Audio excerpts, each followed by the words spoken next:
이제 다 알고 있다시피 그죠? 대선지서로 이렇게 나누어지잖아요. 그래서 이게 특별히 이사야가 66장이어서 이 전체 이 성경의 66권을 압축되어져 있는 말씀이라고도 이렇게도 표현을 하시기도 하고요. 그래서 1장에서 39장까지는 남은 자에 대해서 얘기를 다루시고 있고 40장부터 66장까지는 구원에 관한 이야기로 이렇게 다루어져 있다. 이렇게 또 간략하게 이렇게 말씀이 또 남아 있고요. 또 아시다시피 우리 이사야의 그 뜻은 그죠? 여호와는 구원이시다라는 그 의미가 또 내포져 있고 그래서 또 핵심 요절로는 그죠? 53장 6절이 있죠. 이사야의 핵심 요절이 53장 6절에 있는데 우리는 다 양같아서 각기 제 길로 갔거늘 여호와께서는 우리의 죄악을 그에게 담당시키셨도다. 네, 이렇게 이제 핵심 요절이 또 이렇게 있습니다. 그래서 지난 시간에는 1절을 했고 지금은 이제 2장을 하는데요. 2장을 보니까요.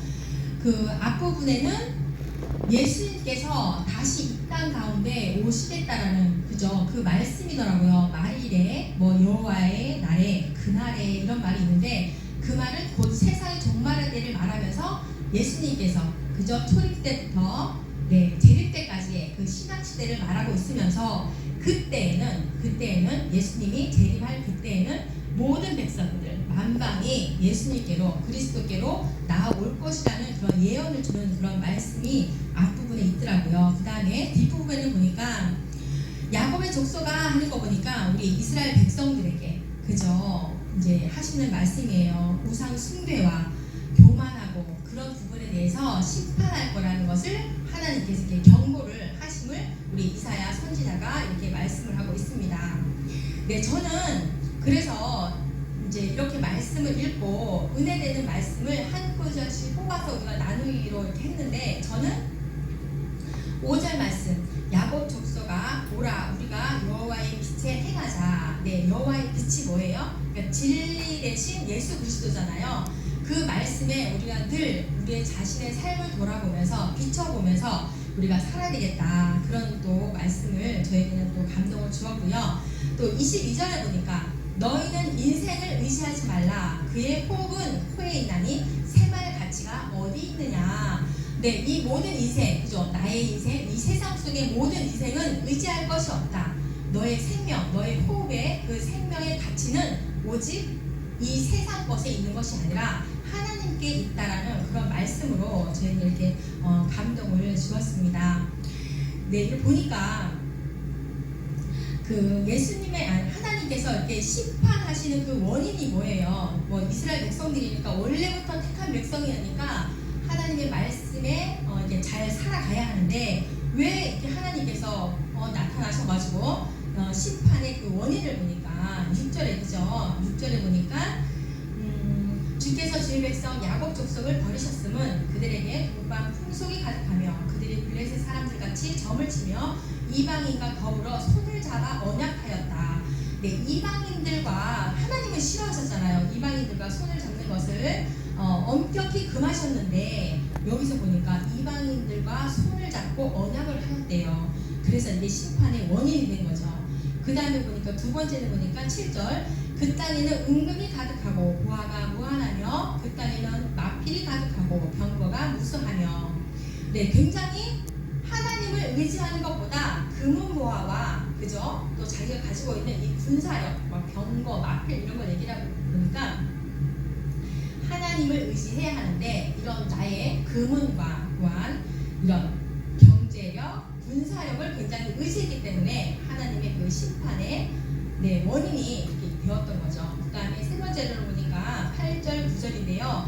그 땅에는 우상도 가득하므로 그들이 자기 손으로 짓고 자기 손가락으로 만든 것을 경배하여 천한 자도 절하며 귀한 자도 굴복하오니 그들을 용서하지 마옵소서. 네, 보니까 우상이 가득하였대요. 그러니까 하나님을 의지하지 않고 자기 손으로 만든 무언가에 이렇게 집중을 했다는 거예요. 그래서 하나님께서는 이렇게 경고를 하시는 거죠.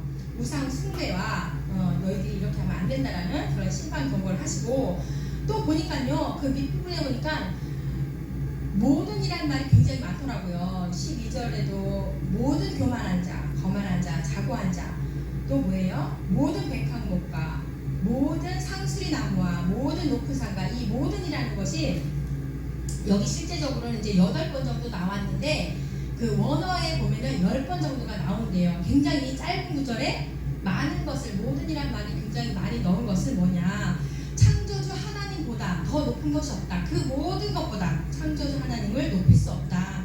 그렇게 이제 넓게 표현을 한 것이라고 제가 볼 수 있을 것 같았습니다. 네. 그래서 그 모든 것보다 너희들을 높일 것이 없다.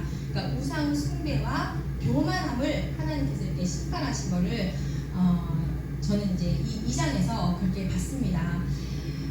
그래서 이제 제가 이제 여기서 나누고자 하는 얘기는, 그렇다면 우리는 예수님을 믿는 우리는 예수님이 나중에 오실 때 그 예수님의 우리 임재를 우리가 기다리면서 오실 때 나는 무엇을 준비하고 있는가를 또 한번 생각해 봤으면 좋겠고, 또 두 번째로는 저는 우리가 뭐 맨날 교회 집 하다 보니까 우상 숭배할 일이 없다라고 생각하지만, 혹여 내가 만든, 내가 내 손으로 만든, 내가 생각하는 우상이 혹시 우리가 뭐가 있을까, 내 안에 또 교만함이 뭐가 있을까, 이렇게 두 번째로 나누었으면 좋겠습니다. 그래서 두 번째로 이렇게 나누면서, 그죠? 22절 말씀을 보니까 모든 인생은 의지하지 마라. 그죠? 모든 호흡은 하나님께 있다. 거기에 가치를 두어야 된다. 모든 것에는 가치를 둘 가치가 없다. 이제 이렇게 말씀을 나누는데요. 두 가지로 나눠볼게요. 예수님이 재림하실 때, 지금 이제 우리가 재림하실 때를 기다리면서 무엇을 준비하고 계시는지, 그 다음에 내 안에 우상으로 혹시나 섞이고 있었던 게 혹여나 있는지 한번 우리 나눠볼까요? 이런 식으로 할 거예요. 저는 예수님이 오실 날 그냥 저는 있는 그 자리에서 최선을 다하고 싶고요. 언제든지, 그러니까 뭐든지 준비하는 사람, 뭐든지 빼지 않고, 뒤로 빼지 않고 뭐든지 준비하는 사람으로서 저는 있을 것이고, 지금 현재는 제가 이 신학교 안에 있고 하니까 이곳에서 최선을 다할 것이고, 또 우상 숭배와 교만이 어쩌면 저는 좀 같은데요. 저는 한번 생각해봤어요. 내 속에 우상이 무엇일까? 저는 여기처럼 돈도 아니었고 내가 가지고 있는 재물도 아니었어요. 그리고 내 가족도 아니더라고요. 내가 우상으로 섬겼던 게. 그럼 무엇일까? 가장 우상이 저는 저였어요. 저를 엄청나게 아껴요.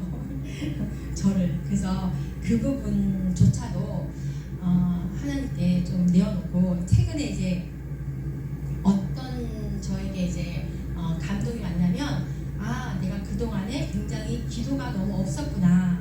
기도 생활을 다시 좀 올려야 되겠다. 기도를 하면서 제가 조금 남들이 보기에는 교만한 것 같은 그런 부분이 좀 있잖아요. 액센트가 말할 때 좀 강하다 보니까 그런 부분이 있는데, 기도를 하면서 조금 온유와 겸손함으로 좀 제가 낮아져야겠다. 그런 사람으로 좀 변해야겠다. 그런 생각을 하게 되었습니다. 네, 이상입니다. 우리 권 교수님은? 저는 뭐 꼭 2장보다도 아까 이제 이사야가 전체 66장이고 39장은 뭐라고 그랬죠? 남은 자들을 남은 자들을 위한 내용이라고 했고, 네. 또 이제 뒷부분은 구원에 관한 이야기다 그랬는데,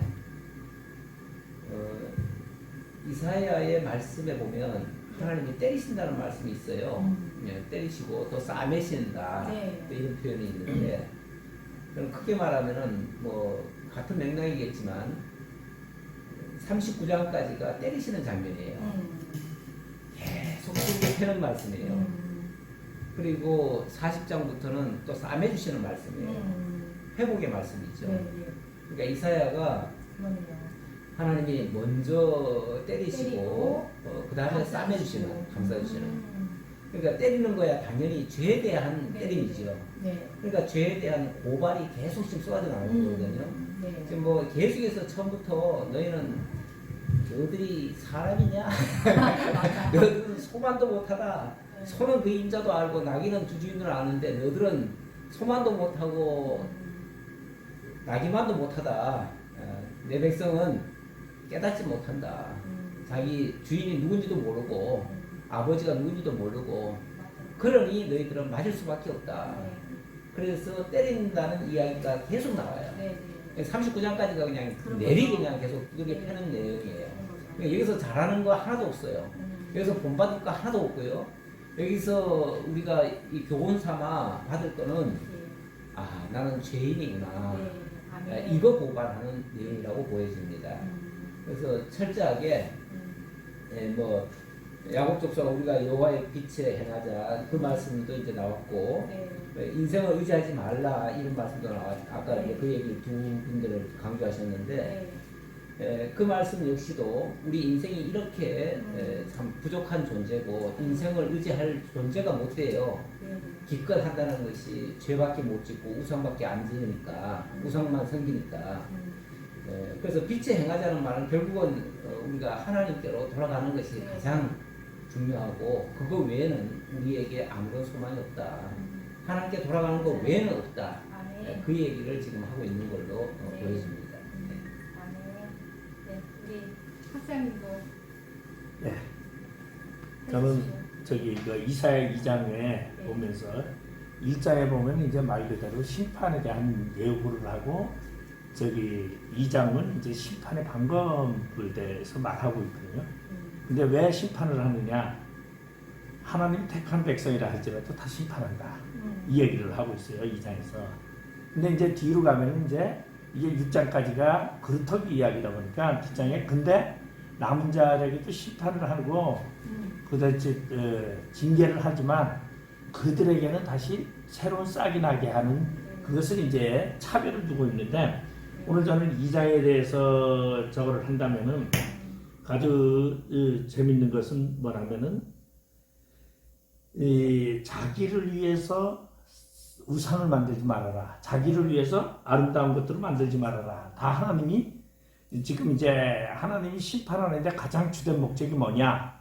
저는 여기 2장에서는 자기를 위하여 뭐 아름다운 조각물을 만들고 자기를 위해서 무엇을 만들고 여기에 하나님이 심판하신다. 결국은 뭐냐? 하나님이 누구보다 높으시고 하나님이 가장 존귀한 자이심을 나타내는 것이고 그렇게 하고 택한 자들이 겸손해지고 낮아졌기 때문에 그렇게 하나님의 존재성을 알면 낮아졌기 때문에 이제 그때서야 하나님이 그들을 다시 이렇게 세우신다. 그래서 어떻게 보면은 1장에서부터 저기 6장까지죠. 6장이 이제 우시아 왕의 이야기니까 1장에서 6장까지를 통해서 서론이라고 보면서 우리가 어떻게 살아야 되느냐? 하나님을 알고 나를 알자.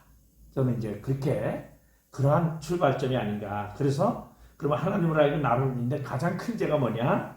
하나님보다 나의 소유과 욕심이 더 큰 죄다라는 것을 말하고 있지 않는가. 그렇게 하면서 절수를 말한다면은 17절에 보면 그날에 자고한 자는 굴복되며 교만한 자는 낮아지고 여호와께서 홀로 높임을 받으실 것이요. 이것이 바로 하나님의 계획이 아닌가 저는 그렇게 생각을 합니다. 네, 아멘. 보니까요 이사야 선지자가요 60년 동안 이렇게 사역을 했더라고요. 참 힘드셨겠다 그런 생각도 하면서 그래서 이제 우상에 대해서 이제 하나님이 이제 우상 섬김에 대해서 지금 이제 경고하고 있는 부분도 말씀하고 있잖아요. 근데 우리 교수님들은 우상이 혹시나 있나 그걸 제가 여쭤봤는데. 그렇죠. 그거 물어봤는데. 저는 우상이 저를 높이려고 하는 게 제 우상이다. 우리 다 해요.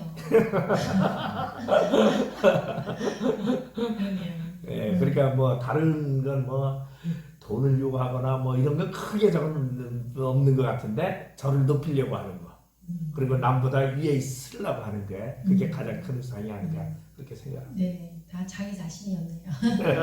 우리 권 교수님은 혹시 있어요? 우상 내 안에 때도 우상 숭배하려고 했던 것들이 있는지?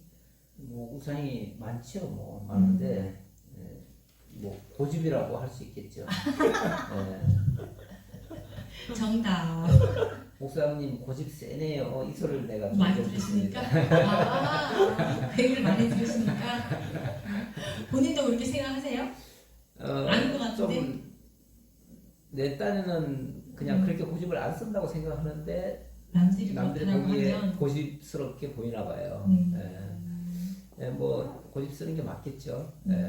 이제 합리화하기는 옳은 것을 주장한다 이렇게 그죠, 이제 그죠. 하기는 하는데 네. 그래도 고집스럽다고 느끼면은 느끼는 거죠. 맞는 거겠죠. 네, 맞아요. 우리가 옆에서 내가 나를 잘 못 보잖아요. 옆에서 혹여 그렇게 말해준다면 그게 맞거든요. 그러니까 우리가 그런 걸 한마디 들었으니까 조금 더 절제해서 네, 우리 예수님 오실 날을 기다리는 있는 곳에서 최선을 다하며 그런 사람이 되기를 원합니다.